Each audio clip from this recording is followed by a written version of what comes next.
It's our new tradition, the Michigan Mailbag. We're answering your Michigan football questions on game day. Hopefully this does not continue to be a tradition, but it is for now. We're going to talk about your questions. We're going to answer all of them on this episode of Locked On Wolverines. You are Locked On Wolverines, your daily podcast on the Michigan Wolverines, part of the Locked On Podcast Network.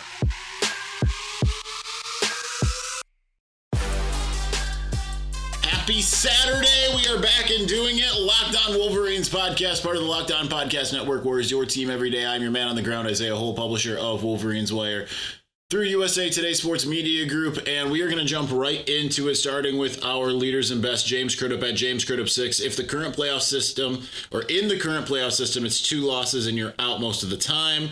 With the expanded playoff and teams playing tougher schedules, how many losses do you think Michigan can afford to still get in?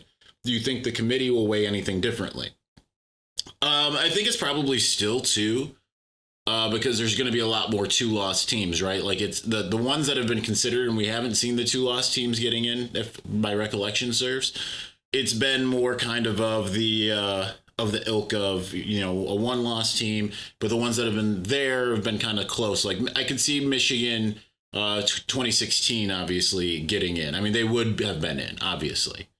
But I think 3 would be the max, and I think it depends on how you lose those 3, right? If they're 3 road games, they're 1 possession games. If it's a similar type of scenario to like 2016 where Michigan lost, by 16 points, by 5 points, 3 games by 5 points total. Granted, one of them was the bowl game, but you know, like they had lost by 1 point to Iowa. They lost by 3 points to Ohio State. So I think if it was something like that, then yeah, they would be in. They could probably have another loss in there. If it was those 3, you know, then they'd be in. But I think that would be the max, right? Because you can't just keep on losing games, right? Like Nebraska lost so many 1-score games, right? Like, but no one was sitting there looking at Nebraska and being like, man, they are just so good. I think it would have to be like, all right, they played the number 1, the number 2, and the number 4 teams in the country, and they lost by 3 points all on the road or something like that. You know, that would be the only way. But generally, I think it's going to be 2 losses. I think that's probably most likely. Jimmy Whitner at Jimmy Whitner 1 with a much more difficult schedule next year. What game are you looking forward to the most? Probably still Texas. I think like just seeing Texas in the big house. I mean, Texas and USC, both in the big house. I think that's just cool, right? Like, I understand that USC is going to be in the Big Ten, but it's going to be exciting for a little while in particular as we get acclimated to the idea of of USC being in the Big Ten. And a SEC version of Texas coming also to the big house. I mean, this next year is like a payoff to all the season ticket holders who have just had a terrible time, you know, have had to endure terrible slates. And certainly it was worse about 10 years ago when you had the all 3, you know, or was it all 3? I went to every game at the big house in 2014. I'm trying to remember that because they didn't play Michigan State. They played Michigan State on the road. They played Ohio State on the road. I think they also played Penn State on the road that year. So it used to be like just such a sad slate of games. So for those who have been long suffering, they finally get a respite because you get Texas at home. You get a currently ranked Fresno State team. I mean, that's no one's really going to get up for that, but I mean, that's still kind of cool.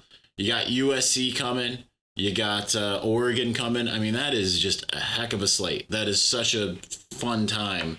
Assuming Michigan gets some wins out of that. Number 2 is our starting quarterback on the roster. Do you think it comes from the portal? I'm going to go with the portal. I think that I think it's going to be the portal.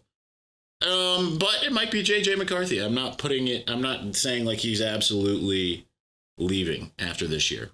Now, if he's still being slated as a number 5 overall draft pick, he absolutely is. But number 3, where is Zuri? Well, Zuri is at my grandmother's house at the moment. Just staring out the window asking for belly rubs. That's what she's doing.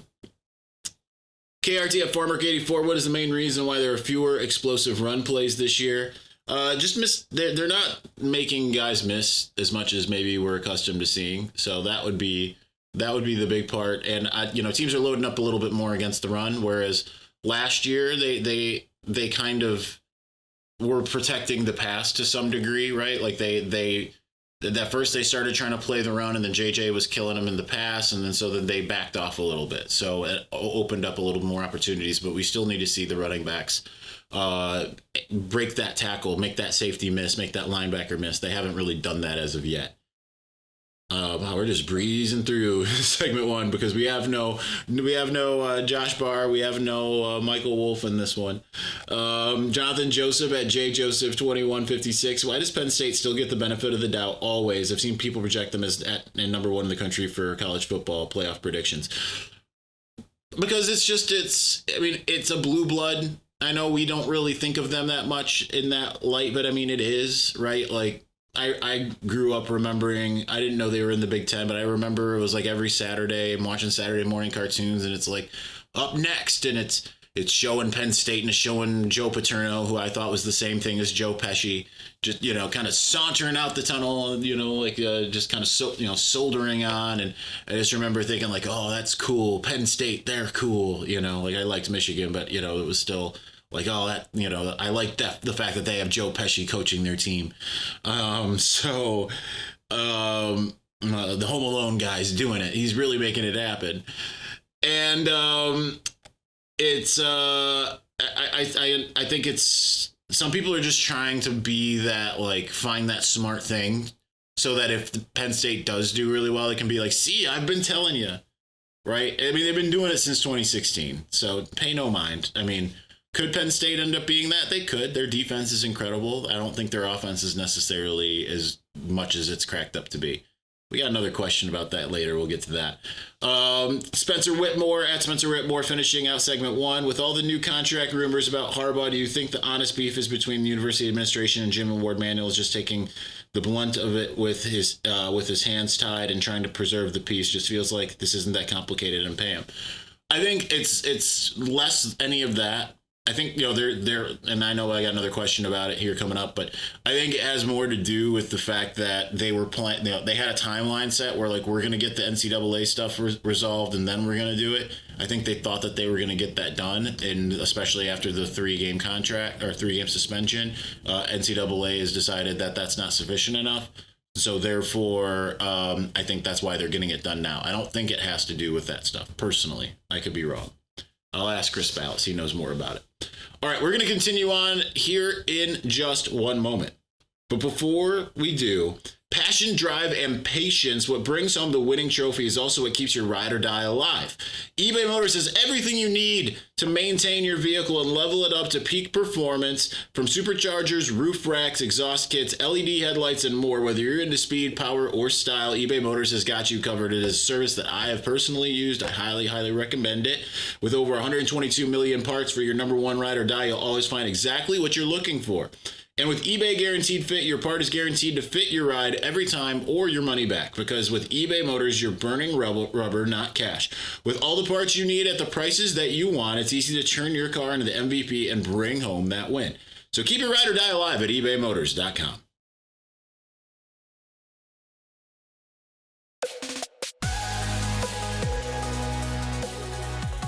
Not that you can tell from this here video, or definitely audio we are hearing.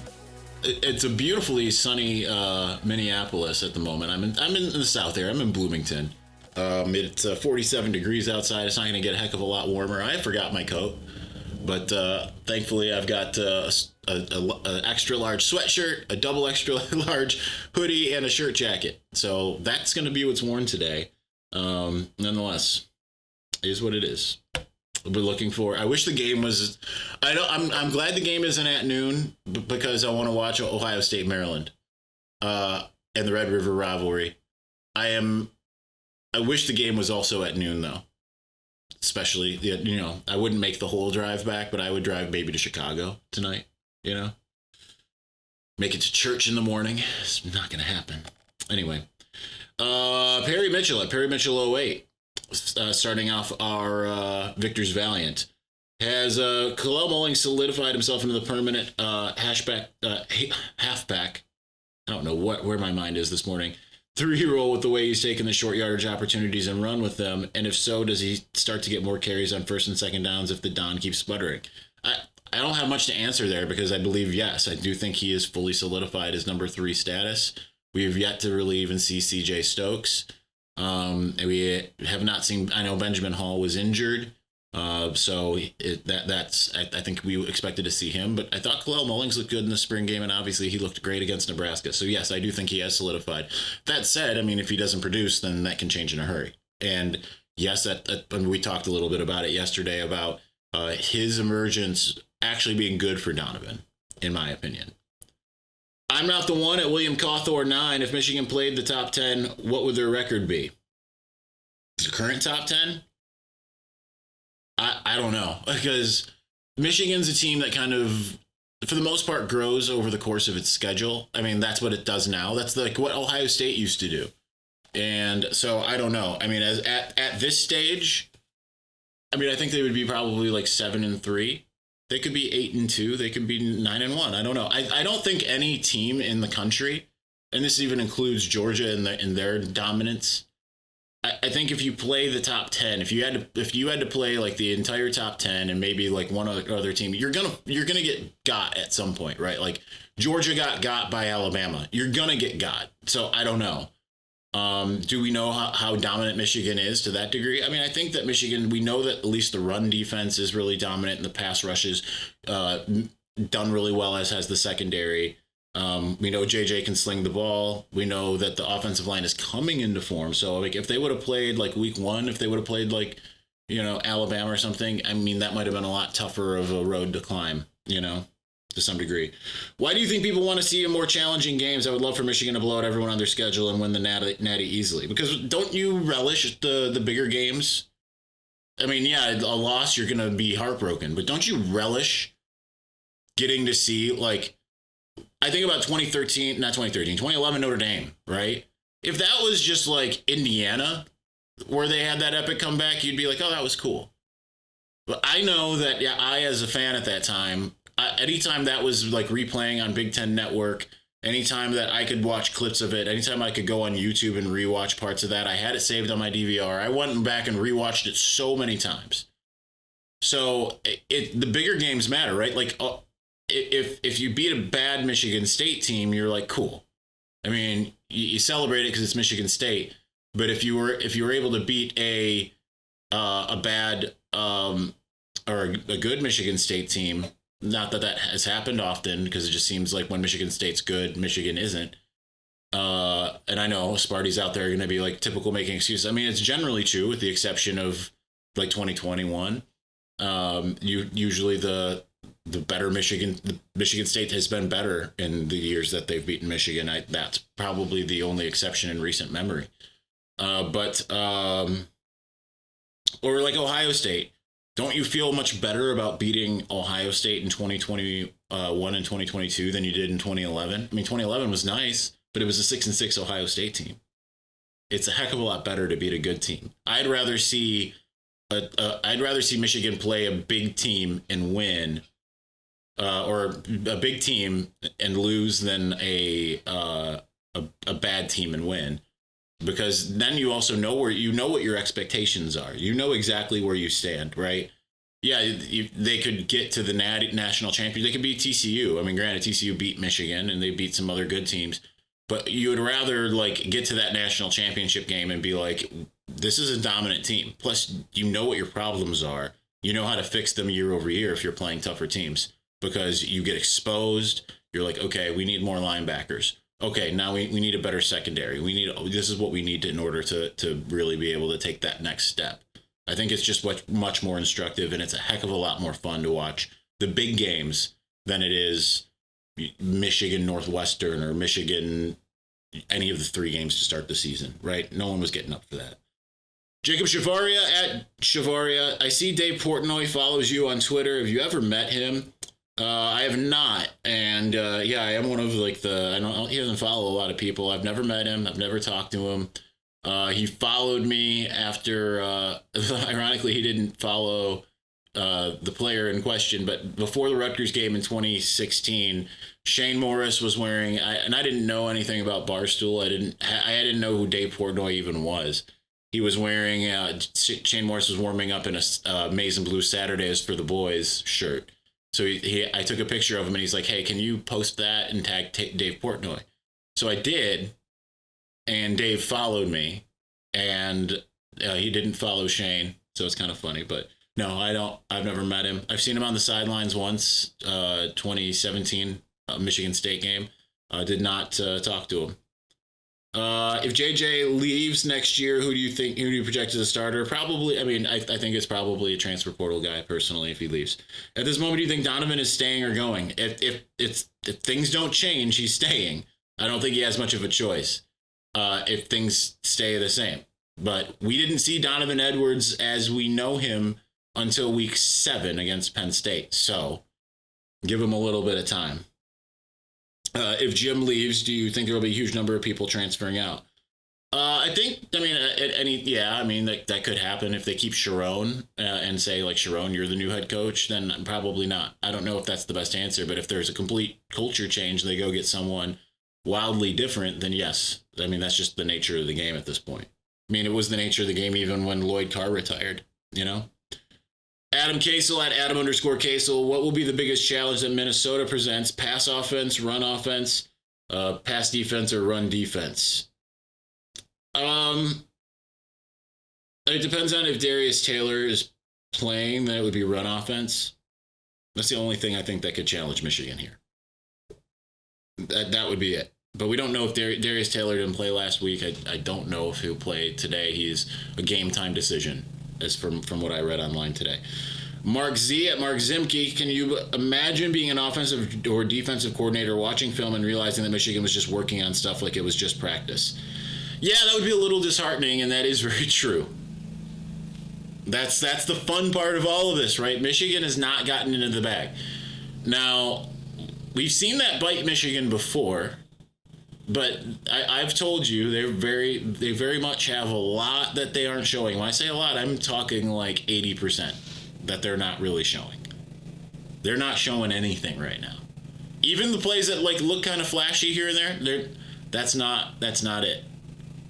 So good luck to the teams at the end of the schedule, because they're aware, and then, yeah, that's got to feel really bad when you know. But that's what happens when you have a more talented team that can just run those bread and butter plays.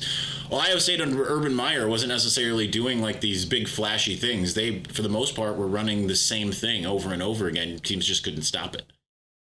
They did the same at Florida, right? It's just when you have better players, they just execute better, and sometimes you just can't stop it. Rich Nelson at Rich Nelson 1. With Kalel Mulling seeming to have established himself as the go-to short yardage back, do you think at some point we'll see the jump pass from him again? And if so, against which opponent? I'm sure they will. And, I mean, could be Penn State or Ohio State. I don't think you'll see it before then, unless they have some kind of action off of that. Because that's the other fun thing that we're starting to see a little bit of setup payoff. We'll see even more of that as we go forward. Anton Cespita Mangala at Cespita Mangala, having the ability to put in backups for the fourth quarter is such an intangible benefit for Michigan. What other intangibles do you notice that give Michigan an edge? That's a really good question. I don't know that I have a good answer right out the bat, but I mean, that is certainly one, because now these guys are seasoned. They know what it's like to get in a game, and they're playing the other team's starters. And they have film that can be corrected, and it's so much better than being in practice, and it just gives you that much of a deeper bench to play with. I mean, honestly, the only other intangible I can think of really is just that, like what I was just talking about, they haven't really shown you anything, and they're still able to maul. I mean, they might get into that Penn State game, find themselves having success and saying, we can save some of this for Ohio State, right? They might, that's another huge benefit. Yeah, I don't know. I think that's a great question. I don't have a great answer. I'm not that deep. I wish I was. Clark at Blue for Life 8, is the reason we haven't seen much of Orgy is because of health, play, or something else? Seems like there was a lot of hype for him this offseason. It was just a special package they had for him. Yeah, he was out for 1 or 2 weeks, so that would be it, the health part. And they're still trying to figure out who the backup quarterback actually is. They have not fully decided on that. Sharon Moore said last week, it'd probably be Tuttle right now, but I mean, that's still up in the air. Stugotz at X-Men 86. Why was Corum on the hands team in a blowout loss? He really could gotten lit up there. Because that's unfortunately just the hands team, right? Like it isn't like okay, we have a hands team and let's put someone else out there. The hands team is the hands team. That's why it was stupid that, Matt Rule put Michigan in that situation to have to put the hands team out there. The hands team is the hands team. It isn't like hands team 1, hands team 2. It's the hands team is the hands team. The Rican Raider at Hamstand 87. We had Tuck coming. Is there something funny we can say about for Urban to MSU? Real question. We don't. I fully don't believe Urban's going to MSU. There's no way he's taking on a reclamation project. If anything, he's leveraging MSU to see how much money he can get and then setting his market value. There's just, to me, like he's not starting a complete overhaul rebuild where they have not the talent that he needs in order to succeed. It's not, if he went there, it wouldn't be like win in year 2. It would be like, and maybe the transfer portal could help, but he's also been away from football for 5 years. And it was going to be harder for him to assemble a staff. He was only away from football for 1 year between Florida and Ohio State. And he was coming off of like just some incredible years at Florida. And those years are a little bit further back with Ohio State. So I don't see that happening. Real question, who plays hero in November games? I don't know. That's the fun part, right? Like there's going to be someone that steps up that we aren't talking about probably. No, we were excited about Donovan Edwards, but we weren't talking about him busting things out. We weren't talking about Cornelius Johnson. So I don't know. There's going to be people who step up in the big moments that we aren't necessarily anticipating. Finishing out segment 2, James Kovalevsky at Coach_Kovo. What are your reactions to the news that the official Michigan State collective Spartan Dogs for Life canceled NIL deals with most Spartan players after the firing of Mel Tucker? That sucks, man. That is beyond unfortunate. It is unfair to those kids, right? You can hate on MSU all you want. I mean, that's still, for the most part, those players aren't going there because they have a strong hatred of Michigan. They're being sold on the dream of playing Power 5 Division I college football, and they see MSU as a better fit than other places. Maybe they did have other dream schools or whatever. I mean, the same can even be said at Michigan, right? There can be guys that wanted to go to Georgia or Alabama that didn't really have either. They didn't have an offer, or didn't have a committable offer. It's not that. So it's unfortunate. I think the thing that rubbed me the most wrong, though, was they still had a ad read in the Michigan State Iowa game, because I was listening to they only were playing the Michigan State broadcast when I was driving from Lincoln to Des Moines last week. So I listened to the Blaha and Strayhorn, and they had to do a read and sat there and were like, donate to Spartan Dogs for Life. All of your money goes directly to those guys, and it's like it doesn't anymore though. So that kind of sucks. It's just it's really bad. All right, we're going to continue on. We've got a bunch more, little time. We'll finish up here in a moment.